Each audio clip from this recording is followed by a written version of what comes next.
자, 우리 서로 인사하겠습니다. 지적과 원망 대신에 칭찬과 감사로 하나님의 만복을 향유하세요.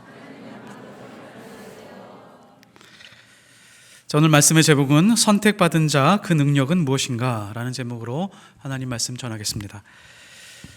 자, 오늘 말씀을 주의 깊게 살펴보셨다면 이 말씀으로 인해서 사실 충격을 받아야 마땅한 말씀입니다. 어쩌면 그 충격 때문에 혼란에 빠질 수 있는 그런 말씀입니다.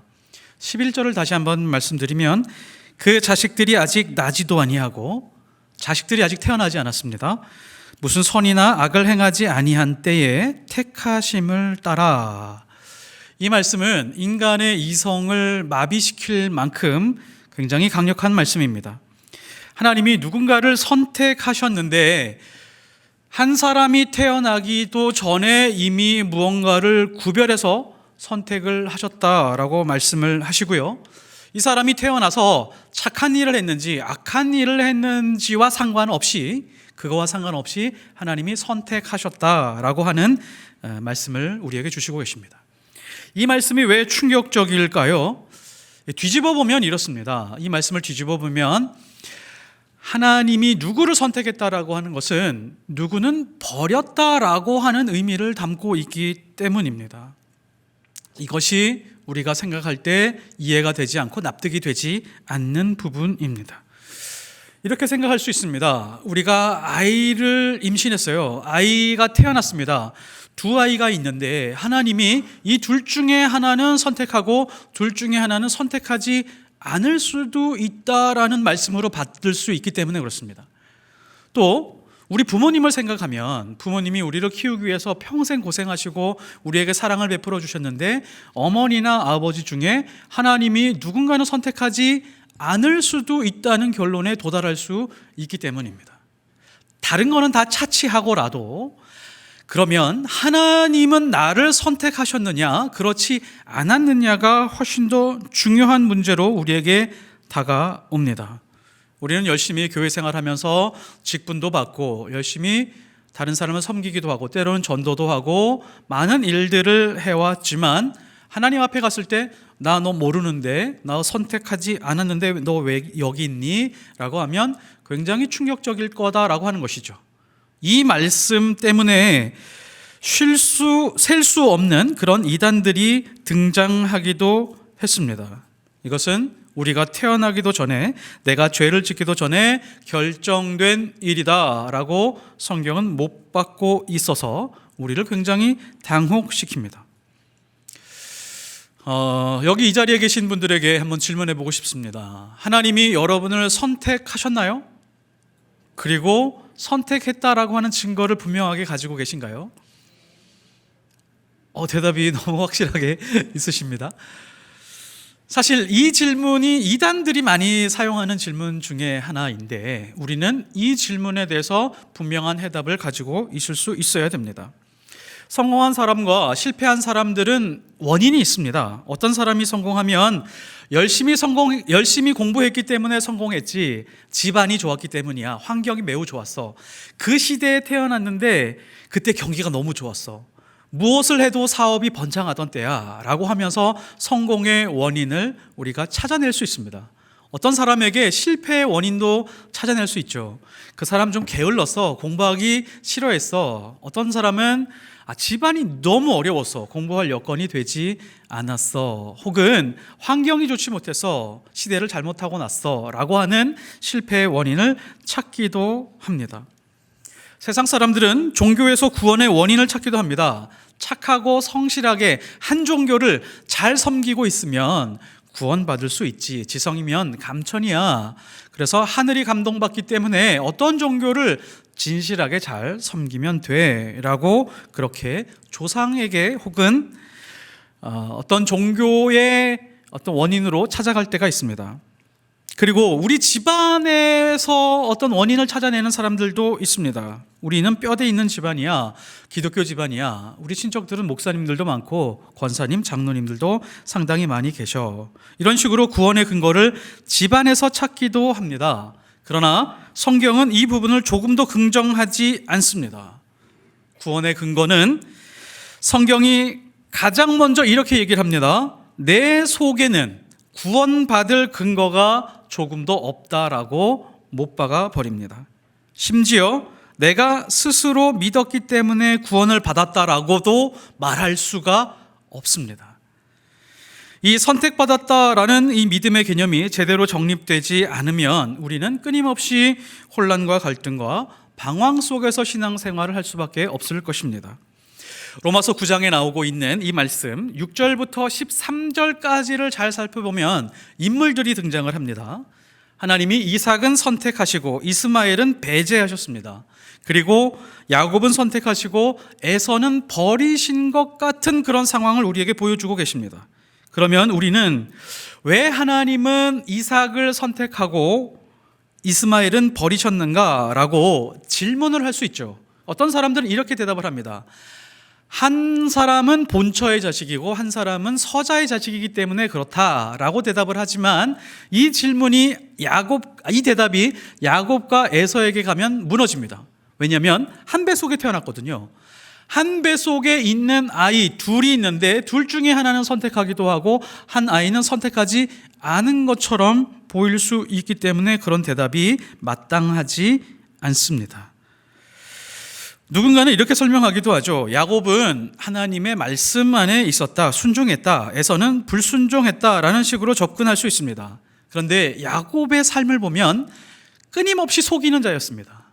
형과 아버지를 속이고 삼촌에게 가서도 계속 속이고 사기당하고 그런 상황 속에 있으면서도 뭔가 행동이 바르게 살았다라고 그렇게 판단되지 않는 부분들이 많이 있습니다. 그럼에도 불구하고 하나님은 야곱을 택하시고 에서는 버리신 것처럼 말씀하고 계십니다. 그 자식들이 아직 나지도 아니하시고 무슨 선이나 악을 행하지 아니한 때에 택하심을 따라. 이들이 태어나기도 전에 하나님은 이미 야곱을 선택하셨고 에서는 미워하셨다라고 성경이 말씀해주고 있습니다. 또 조금 냉정한 부분이 하나가 있는데 말씀이 이렇게 이야기해주고 있습니다. 하나님이 엄마 리브가에게도 그렇게 말을 했대요. 너 뱃속에 있는 큰 자가 작은 자를 섬기리라 라고 하면서 누군가는 선택했고 선택하지 않았다라고 하는 것을 엄마에게도 알려주고 있는 것을 성경이 말씀하고 있습니다. 태어나기 전에 어떤 잘못도 하지 않았는데 하나님은 사랑하고 미워할 사람을 정해두셨다. 13절에 내가 야곱은 사랑하고 에서는 미워하였다 하심과 같으니라. 성경이 왜 이렇게 장황하게 설명하고 있을까요? 하나님께서 사람을 구원하시는 계획은 우리가 착한 일을 하거나 악한 일을 하거나에 상관없이 그 이전에 우리가 이해할 수 없는 수준에서 구원이 결정되었다라고 하는 것을 알려주고 싶어 하시는 것이 하나님의 말씀이기 때문입니다. 문제는 많은 사람들이 이 말씀을 증거할 때 받아들이기 힘들어 합니다. 저항을 하기까지 합니다. 이 말씀 때문에 많은 사람들이 논쟁이 있었고 다툼이 있었습니다. 우리 한번 믿음을 잘 보십시오. 하나님의 말씀에서 보면 죽은 자가 살아나는 것, 예수님이 죽었다가 부활하신 거 믿는 것은 어렵지 않습니다. 우리는 그 믿음 가지고 이 세상을 살아가고 있습니다. 그런데 믿음으로 받아들이기가 힘든 부분이 바로 이겁니다. 누군가는 선택하셨고 누군가는 버리신 것 같다라고 하는 이 말씀은 우리가 받아들이기가 쉽지 않습니다. 그래서 이런 생각을 합니다. 하나님 불공평한 거 아니야? 하나님 불의하신 거 아니야? 라고 질문하고 저항할 것 같으니까 14절에 말씀이 이렇게 말합니다. 그런즉 우리가 무슨 말하리요? 하나님께 불의가 있느뇨? 그럴 수 없느니라 라고 못 박아 버립니다. 이 문제는 하나님이 불공평하느냐 불의하느냐의 차원이 아니라는 뜻이죠. 그리고 15절부터 뒤에 있는 말씀들에 이르기까지 성경은 인간의 이성에 조금도 양보하거나 타협할 마음이 전혀 없습니다. 모세에게 이르되 내가 긍휼히 여길 자를 긍휼히 여기고 불쌍히 여길 자를 불쌍히 여기리라 하셨으니 18절도 마찬가지입니다. 빈틈없이 선포합니다. 긍휼히 여길 자를 긍휼히 여기고 하고자 하시는 자는 완악하게 하시느니라. 이 말씀을 풀 수 있는 방법은 없습니다. 인간의 이성으로 이해할 수 없습니다. 오로지 하나님의 계시로만 수용할 수 있을 정도입니다. 우리는 여기서 더 많은 혼란에 빠지기 전에 서둘러 확인해야 될 것이 있습니다. 가장 급한 문제가 있습니다. 그렇다면 하나님이 나를 선택하셨다라는 것을 어떻게 알 수 있을까요? 내가 택함 받았다라고 하는 증거를 어떻게 확보할 수 있을까요? 아주 쉬운 증거가 하나 있습니다. 그것이 바로 믿음입니다. 내 속에 예수 그리스도의 십자가와 부활이라고 하는 그 믿음이 확실하고 확고하다라고 하면 하나님이 나를 선택한 증거입니다. 말씀에 그런 말씀을 하고 있을까요?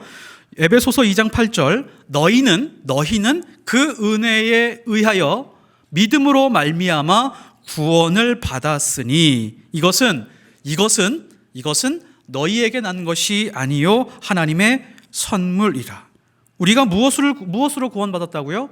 믿음으로 구원을 받았다라고 말합니다. 그런데 이 말씀을 통해서 알 수 있는 것은 믿음이라고 하는 것은 스스로 내 안에서 스스로 발생되는 것이 아니다라고 하는 것을 전제하고 있습니다. 우리는 착각하면서 살 수가 있는데 내가 하나님을 믿는 것이지 나의 감정과 의지와 지적인 능력을 다 해서 응집시켜서 하나님을 믿고 있는 것이다 라고 하는 착각 속에서 살고 있는데 오늘 말씀은 그렇지 않습니다. 이 말씀은 믿음을 하나님께서 선물로 은혜로 넣어주셨기 때문에 믿음이 되는 것이지 우리의 의지로 될 수 없다는 것이에요. 조금 더 구체적으로 말하면 우리 안에 있는 믿음이라고 하는 것은 하나님이 선물로 우리 안에 심어주신 것입니다. 이게 믿어지시나요? 이 믿음을 가지고 있으면 우리는 선택받은 자입니다. 따라서 십자가와 부활에 대한 믿음이 분명하다면 선택받은 증거라고 할 수 있습니다. 그래서 조금 더 단순화시키면 선택받은 증거는 아주 간단합니다. 하나님의 말씀을 들었을 때 믿어지는 거예요. 말씀이 들려오기 시작을 합니다. 그 말씀이 들려오는데 믿음이 생기기 시작을 합니다. 이것이 바로 선택받았다라고 하는 가장 확실한 증거 중에 하나입니다. 로마서 10장 17절 그러므로 믿음은 들음에서 나며 들음은 그리스도의 말씀으로 말미암았느니라. 말씀이 들리는 이유가 뭐냐면 내 속에 이미 믿음이 있기 때문에 들리는 말씀이 믿어지게 된 것입니다.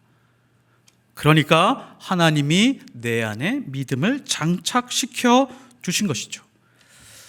원래요, 인간은 타락한 존재이기 때문에 인간은 모든 것이 타락했습니다. 이성도 타락했고 감정도 타락했고 의지도 다 타락한 존재입니다. 아무리 진리의 말씀을 들려준다라고 한들 그 말씀을 들을 수 있는 능력이 인간에게는 사실상 없습니다. 믿음이 이 안에 있어야 들려올 수 있죠. 믿음은 들음에서 난다라고 하는 것이 바로 이 말씀의 뜻입니다. 반면에 하나님의 택감을 받지 못한 사람들은 하나님의 말씀을 들어도 믿어지지가 않습니다. 하나님의 말씀이 똑같이 선포됩니다. 예를 들어서 태양이 있어요. 태양이 골고루 비추고 있습니다. 얼음에게 비추면 어떻게 되죠? 얼음은 녹습니다. 근데 진흙에게 비추면 어떻게 되죠? 진흙에게 비추면 굳어집니다. 하나님의 말씀도 똑같습니다.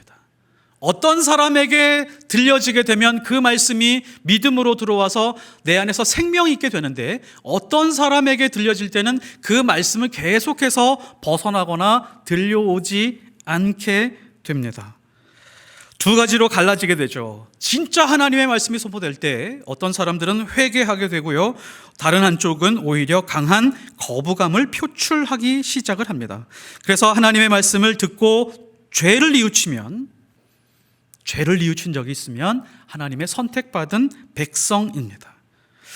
오늘 말씀 18절에 보면 바로 왕이 나오는데요. 모세를 통해서 하나님이 진리의 말씀을 선포했습니다.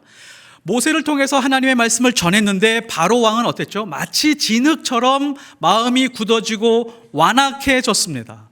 선택받지 못했던 상황이다라고 할 수 있죠. 예수님이 하신 말씀들을 한번 보실까요? 예수님은 진리 그 자체이신 분이셨습니다. 생명 그 자체이신 분이셨습니다. 그분이 하시는 모든 말씀은 진리의 말씀이셨습니다. 이 말씀이 선포될 때 어떤 사람들은 치유를 받았고 어떤 사람들은 새 생명을 얻었고 거듭났습니다. 그런데 어떤 사람들은 점점 강한 거부감을 느끼고 예수를 죽이고자 했습니다. 바리새인들, 율법학자들. 이렇게 구분이 될 수 있다는 것이죠. 어떤 상황이라도 하나님의 말씀이 들려오고 계십니까? 아니면 하나님의 말씀이 계속 목마르세요? 말씀에 대한 사모함이 있으십니까? 우리 교회는 그런 분들 많으신 것 같아요. 말씀의 사모함 때문에 모이신 분들이 많은 것 같습니다. 그분들이 확실히 하나님이 선택하신 분들입니다. 선택받은 사람들은 하나님의 말씀이 들리는 사람들입니다. 말씀이 들리지 않으면 하나님의 은혜를 구하십시오. 은혜로 말미암아 믿음으로 구원을 받는다고 했으니까 은혜를 구하면 하나님께서 믿음도 주십니다. 자, 선택받았다라고 하는 사실에서 우리는 멈출 수가 없습니다. 선택받은 사람에게는 반드시 하나님께서 당연히 주시는 능력이 있습니다.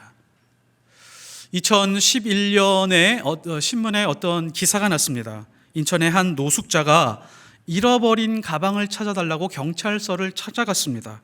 경찰서에서 신고했는데 가방을 찾는 과정에서 노숙자의 통장에서 현금 50억이 발견된 겁니다. 그리고 부동산으로 가지고 있는 재산들이 30억, 수십억 재산을 가지고 있었습니다. 매달 이자만 통장에 1,400만 원이 들어온다는 것을 알았습니다. 경찰이 처음에는 의심했습니다. 이 사람이 이런 재산을 가지고 있을 만한 사람이 아닌 것 같은데 자세하게 조사해 보니까 이 사람의 재산이 맞았습니다. 그래서 경찰이 이 노숙자에게 물어봤습니다. 아니 어르신 왜 노숙을 하고 계십니까? 좋은 호텔에서 매일매일 살아도 이 돈을 다 못 쓰실 텐데요. 그러니까 이 노숙자가 이렇게 이야기를 합니다. 저는 인간들에게 회의를 느꼈습니다. 세상에 관심도 없고 호텔이나 여관은 여간 불편한 게 아닙니다.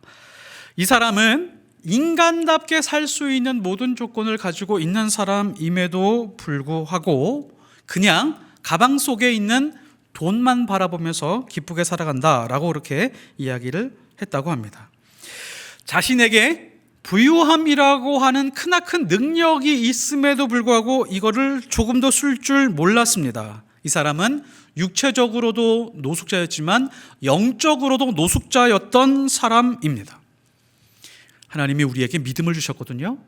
믿음에 의해서 부가적으로 주어지는 하나님의 놀라운 능력이 있는데 우리가 그 능력을 잘 알지 못하면 영적인 노숙자처럼 그렇게 갈등하고 방황하면서 살아갈 수가 있습니다. 자, 그렇다면 선택받은 자의 능력은 무엇일까요? 아주 명확하고 확실합니다. 고난을 이길 수 있는 능력과 고난을 통과할 수 있는 능력을 하나님께서 우리에게 주셨습니다. 심지어 고난이 더 많아지고 깊어지고 심해질수록 믿음이 더 깊어지고 하나님과 더 가까워질 수 있는 은혜를 우리에게 주신다는 것이죠. 자, 그런데 이런 것을 우리가 믿고 알고 있음에도 불구하고 고난의 현실로 들어가면 너무너무도 힘겹고 괴롭습니다. 고난의 특성이 있습니다. 고난은 면역이 잘 되지 않습니다. 고난을 한번 당하면 이걸 끝내고 났을 때 너무너무 기쁘잖아요. 고난을 잘 통과했다라고 하면서 그런 면역이 생겨서 다음 고난이 올 때 그 고난을 충분히 잘 넘어갈 수 있을 것 같은데 고난이 오면 또 똑같이 괴로움과 고통 속에 빠져 들어가게 되어 있습니다. 이것이 바로 고난의 특성입니다. 고난은 두려운 것입니다. 고난 때문에요, 인격이 깨집니다. 고난 때문에 몸이 망가집니다. 넘어지고 파괴되는 경우가 많이 있습니다. 고난 때문에 자살하고 망하는 경우들도 많이 있습니다. 사업이 너무 크게 실패해서 정신적으로 감당할 수 없기 때문에 뇌졸중에 걸린 사람들, 그런 분들도 여럿 보았습니다. 고난이 너무 커서 저주받은 것 같은 느낌으로 살아가는 사람들도 있습니다. 고난이 너무 커서 심지어 하나님을 저주하고 떠나는 사람들도 보았습니다. 그럼에도 불구하고 고난 이후에 다른 결과를 드러내는 사람들이 있습니다. 사드락과 메삭과 아벳느고, 다니엘의 세 친구가 있죠. 금신상에 절하지 않았다는 이유로 풀무불에 들어갔습니다. 풀무불에 들어갔다가 나왔는데 성경은 이렇게 표현합니다. 머리털 하나 상하지 않았더라. 그런데 들어갔다 나왔는데 사라진 것이 있습니다. 무엇이 사라졌을까요?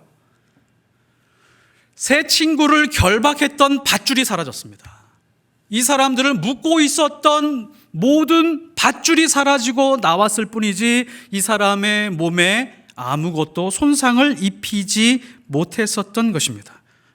하나님이 우리를 고난에 통과하게 하시면서 고난을 지나가게 하시면서 때로는 감당할 수 없는 풀무불을 지나가게 하시면서 우리의 영혼과 우리의 삶은 손상 입지 않게 하시고 오히려 결박하고 있었던 밧줄을 태워버리시는 놀라운 일을 우리에게 보여주십니다.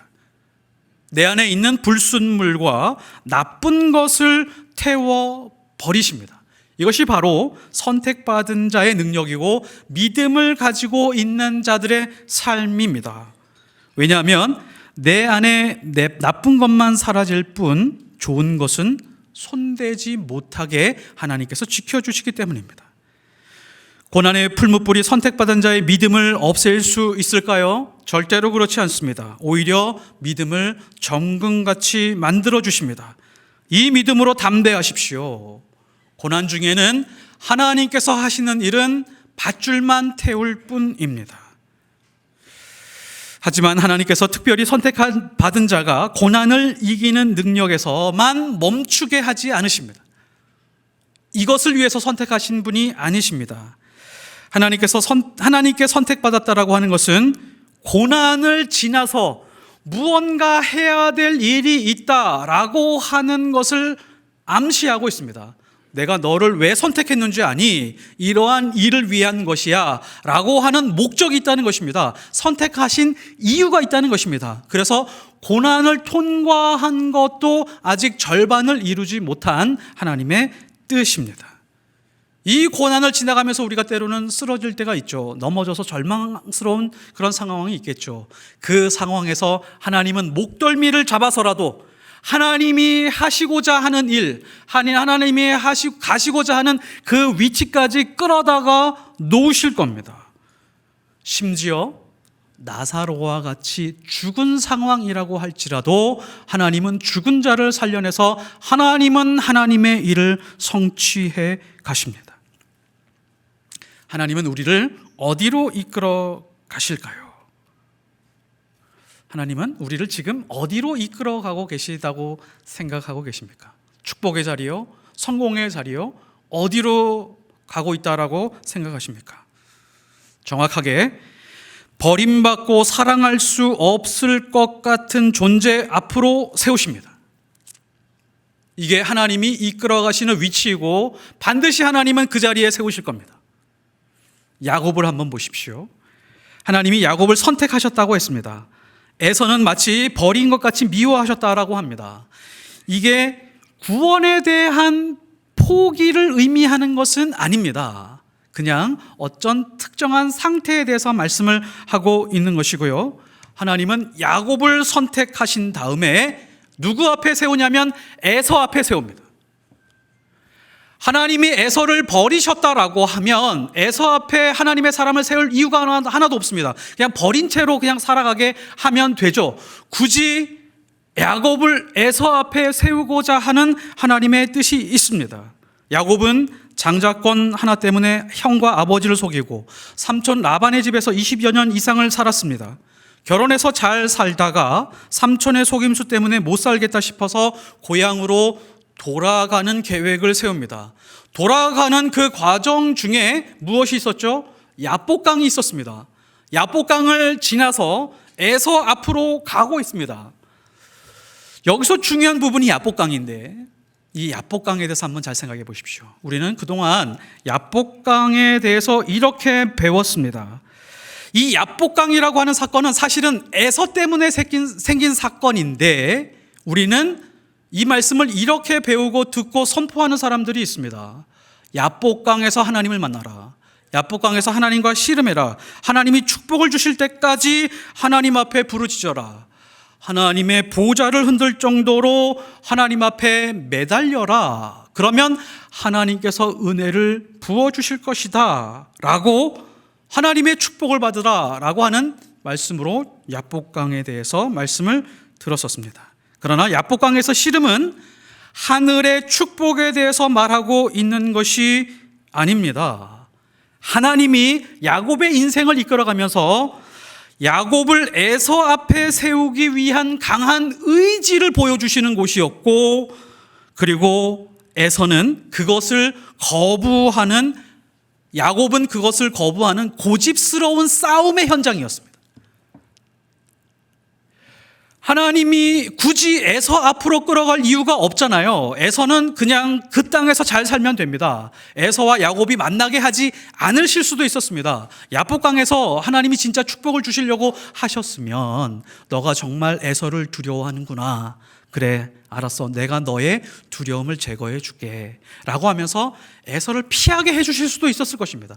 그런데 하나님은 조금도 양보하지 않고 에서 앞으로 이끌어가게 하시기 위해서 밤새도록 씨름하고 계셨던 것입니다. 야곱은 고집스럽게 하나님, 저는 못 가겠습니다. 저런 원수 같은 인간을 만나기 싫습니다. 하나님, 저를 제발 이 괴로움과 고통에서 구원해 주십시오. 원수 같은 인간을 만나기 싫어하는 야곱과 버림받은 것 같은 그런 에서 앞에 세우고자 하시는 하나님의 싸움이었습니다. 하나님이 왜 이런 싸움을 붙이셨을까요? 싸움을 하시고 에서 앞으로 세우셨을까요? 왜 그러셨을까요? 종교개혁자 루터가 이런 말을 했습니다. 인간은 사랑스러운 것을 사랑한다. 그러나 하나님의 사랑은 사랑스럽지 못한 것을 사랑하여 사랑스럽지 못한 것을 사랑함으로 말미암아 사랑스러운 것으로 만들어 버리신다. 무슨 의미인지 아시겠어요? 다시 한번요. 인간은 사랑스러운 것을 사랑한다. 당연한 거죠. 인간은 사랑스러운 것만 사랑하고 싶은 존재입니다.